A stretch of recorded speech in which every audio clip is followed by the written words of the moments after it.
How's it going everyone, Rosalind here. Today I'm going to be going over my top tips for Persona 5 Tactica after having completed everything there is to do in the main game on the Merciless difficulty. Tactica features a new turn-based tactical battle system that draws inspiration from XCOM, not unlike what Mario plus Rabbids did.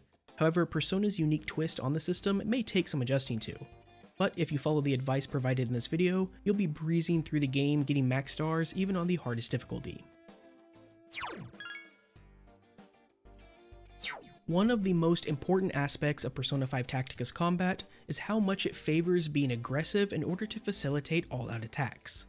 All-out attacks are the bread and butter of Tactica's combat. They allow you to deal large amounts of damage to multiple enemies, and can even be used to restore your party's HP, provided you've taken the requisite skills in each character's skill tree.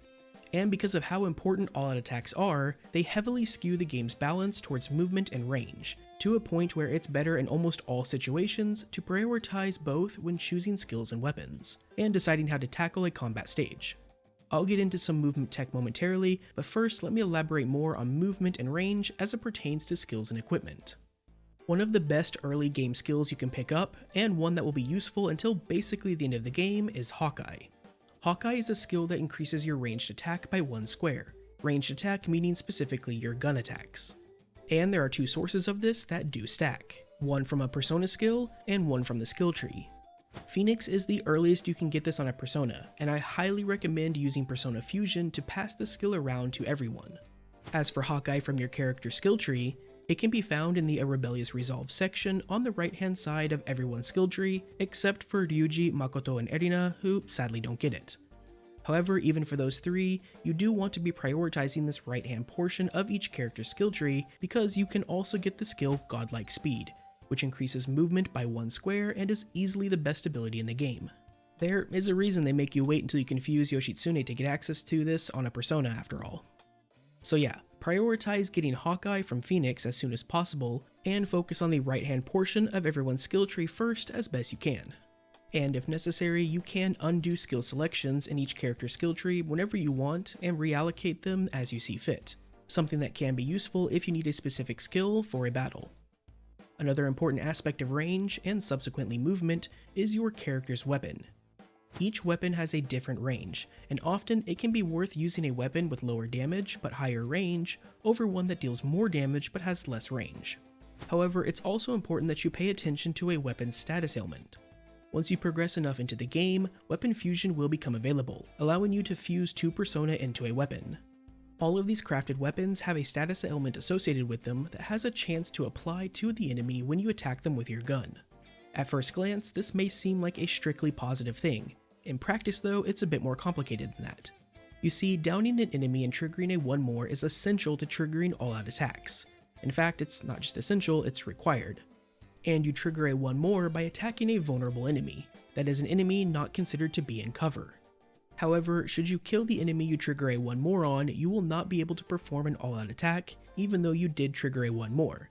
This is because an enemy being in the downed state is a requirement for triggering an all-out attack. So how does this pertain to status ailments from weapons? Well, for normal enemies it doesn't. But because you ideally want to be triggering 1 mores off of high health targets so you don't accidentally kill them, one of the best targets is the Revenger type enemy. You know, those big guys that jump at you whenever you attack them? These guys are excellent for triggering all-out attacks since you can manipulate their positioning and they have a lot of HP. However, the jump that they do towards whoever attacked them first is required in order to be able to down them and trigger a 1 more. If they don't jump, you don't get to down them, and if you don't get to down them, you don't get a 1 more. And it is here where that random chance to proc status ailments from your weapons can become a problem, as certain status ailments will prevent these guys from being able to jump. The status ailments to watch out for here are Forget, Shock, Freeze, and Sleep, as these are the ones that will prevent the Revengers from being able to jump. Though Burn and Sweep can be iffy as well even against normal enemies, as they can potentially knock an enemy out of your all-out attack area. So to summarize for weapons, I recommend prioritizing range over damage, and avoiding weapons with status ailments that can prevent the target from moving or taking action. Alright, now let's talk about movement tech and how best to move around the battlefield in order to set up all-out attacks. For starters, there are some very important things to remember. First, you can move a character as much as you want until they have taken an action. An action being using a skill, shooting your gun, or using a melee attack against an enemy. And second, you can freely swap between any characters who have not yet taken an action. These 2 points are integral to moving swiftly through a map and setting up attacks.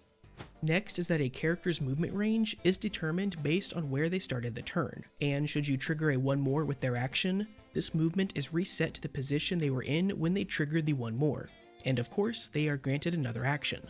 This new action acts exactly like a normal one in that you can now swap to other characters and move around freely again.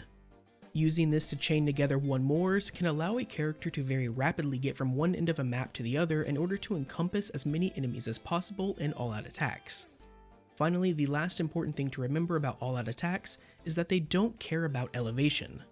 So long as the enemies fall inside the triangle at any elevation, they will be hit by the all-out attack.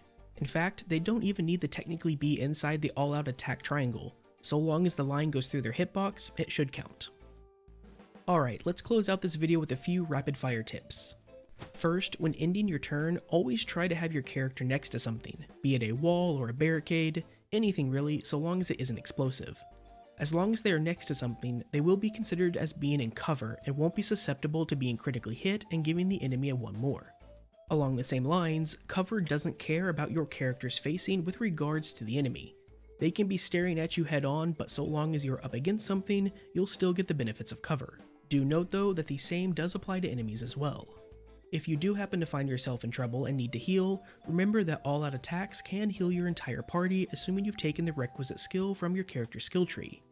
But if you do need more healing, heals that heal your entire party, those being Media, Mediarama, and Mediarahan, are better than single target ones such as Dia, Diarama, and Diarahan. This is because your characters will often be out of range of single target heals, but AoE heals like Media will heal everyone regardless of where they are in the battlefield.